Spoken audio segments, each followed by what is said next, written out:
time for a trip down memory lane to reunite with old Vern, a guy I met 20 years ago back in the...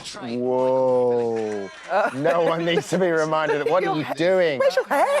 Where is your hair?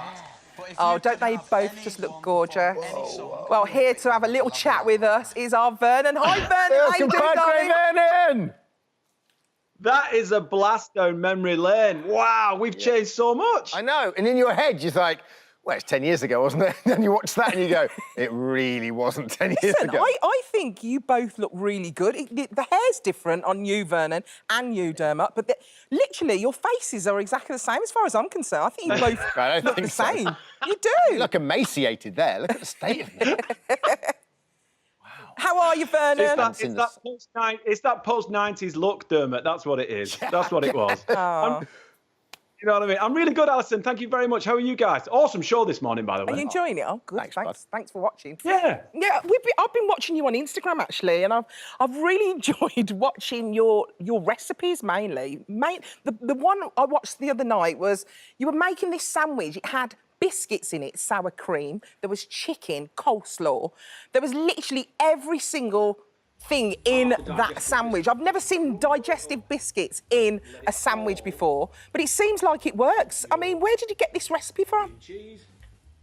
I think everyone who went to college or university will know that this sandwich is relatable. It's one of those things that you make when you get in after a night out at the local pub with all your student mates and you just shove whatever is in the cupboard or the fridge between two slices of bread. It's as simple as that. It literally is, but does it taste good, though?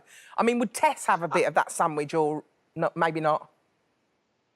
Maybe not with the digestive in it, because that is a bit weird, I'll be honest with you. But the digestive makes it sweet. You know, it's full of protein. There's loads of carbohydrates in it. So it's perfect for lockdown if you're going to go on a run or post-run, get your energy up, you know, get your fitness in. But the half of digestive biscuit does sound terrible until you try it. Oh, I'll have to try it. It's one of those. So, Vern, let's just talk a little bit about Celeb as well. It was great seeing you on it. And you know, the first I knew about it, I heard rumours, but the first I knew about it was when we saw that VT of you just in your own personal lockdown with the PlayStation and practicing your golf outside. What were when they came to you? Had you been wanting to do it for some time?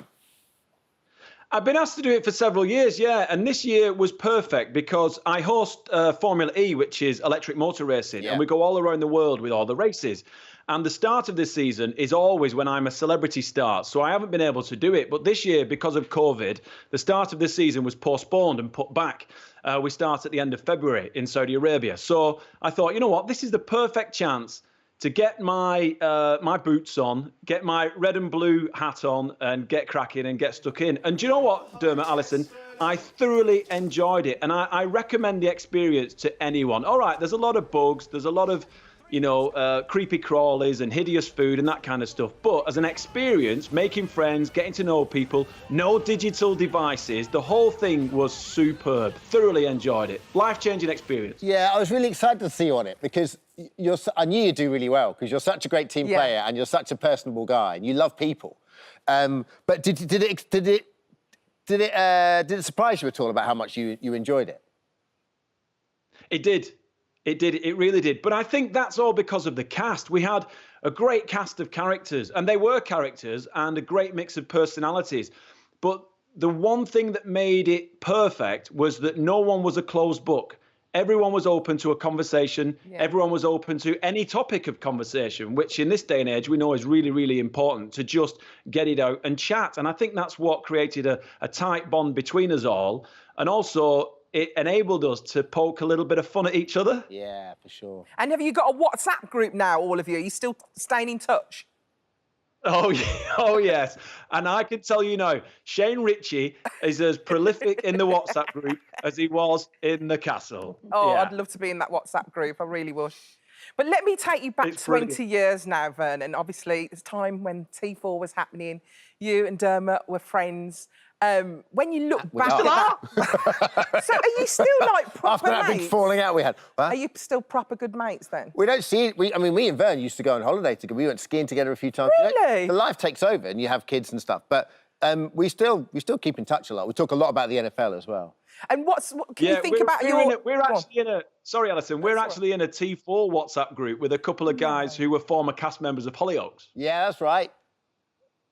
Really? Yeah. Oh my gosh. Nice.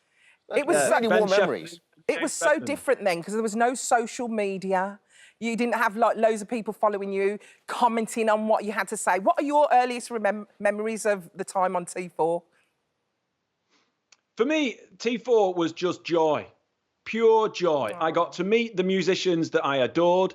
I got to meet the movie stars who I'd spent years watching.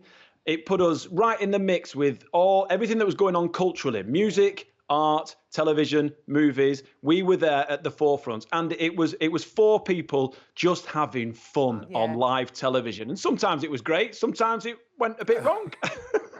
But yeah, I think the lovely thing about it was such a great nursery slope for us all, wasn't it, in terms of our careers and where it's taken us? Because you make your mistakes on air, and you're growing up with your audience at the same time.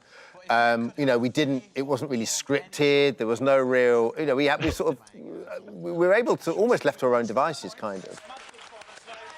Yeah, we also made a lot of fashion mistakes on live television as well. Yeah.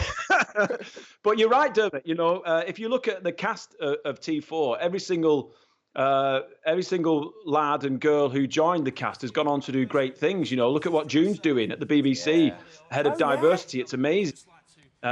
You know, and everyone's kind of made their mark. And I think if it wasn't for T4, I think there'd be some massive gaps in broadcasting, I'll be honest with you. I think it was that big. Well, Vern, when you look at, you know, T4 and SMTV and the BBC had Live and Kicking around that time as well, those are the sort of shows that you were able to do when you were young and you were first starting out and you were able to make mistakes and you weren't slaughtered for it on social media. Do you see kind of parallels with Jordan now, who's a young guy at the start of his career? You know, he's not inexperienced, but he's doing his thing on Radio 1. And his world now, where he is in his career, is a totally different world to the world that we started out in. Yeah. And Jordan, honest, I've got nothing but pure love for that guy because he approaches the world with big, wide eyes. You know, everything is as he sees it, and that's why he's a nervous wreck about everything. And he's just one of those people who just soaks everything up. And he's a joy to spend time with. He really is. And I think his career, he's been on the radio for a long, long time. Let's not forget that, on local radio in the Great Northwest. And now he's on BBC Radio 1. But I think he's got a great future ahead of him. And like you said, Dermot, you know, he's now able to do shows that will teach him how to do live telly and bigger shows in the future. Yeah. What's next for you now, Vernon? I think I've got to do the loft. I've got to tidy that. I've got to sweep the driveway. Sort the garage out. Does Tess give you a list? Oh, I create my own list, or else I'll just drive her mad. Yeah. I'll be honest with you. And Vern, just very briefly, who are you backing for the Super Bowl? I know me and Vern love NFL, so the last 4 teams are in there, and you know your American football, so who do you think is going to win this year?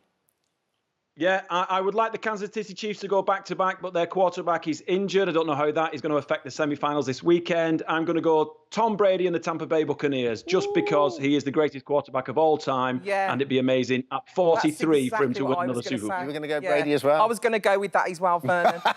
Cheers, Vern. Lots of love, guys. Lovely to see you. Thanks, gang, and you. Lots of love. Oh, thank you, darling. He's lovely, isn't he?